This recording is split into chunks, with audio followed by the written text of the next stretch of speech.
one weapon could do the job. A handheld heat-seeking missile called the Stinger. In the mid-1980s, the U.S. began covertly supplying Stingers to the Mujahideen.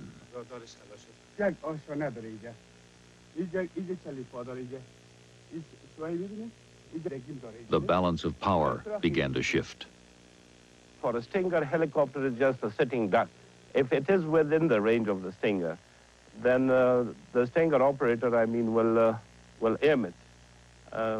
Aim at a Stinger, then go for a super elevation, then he will make adjustment according to the movement of the helicopter. Then you fire, and you will see a big explosion. Flames and smoke will go up.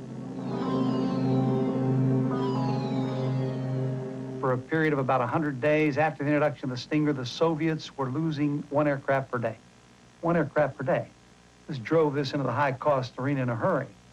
And as a matter of fact, the impact of these kinds of losses was significant from a number of ways. Not only the hardware losses, but the fact that morale started to go down. Transport pilots wouldn't fly. For a period just prior to the removal, extrication of Soviet forces, Stinger gave Mujahideen a decided edge.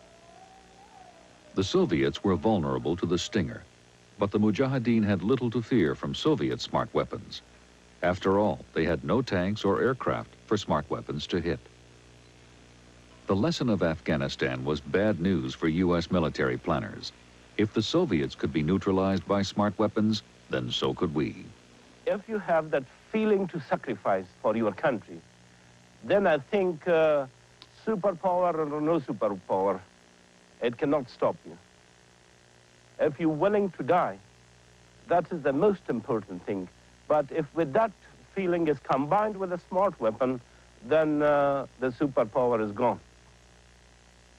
We used to see industrialized nations, if you want to go back to the 18th and 19th century, who were able to easily overwhelm primitive nations, and that's the way that empires were built. But today, there's not such a great difference. The gap is closing. Smart weapons are proliferating rapidly. Many of the Stingers sent to the Mujahideen wound up in countries hostile to the U.S., like Iran. It would be easier to probably say who didn't have smart weapons and try to list all of those that do have smart weapons.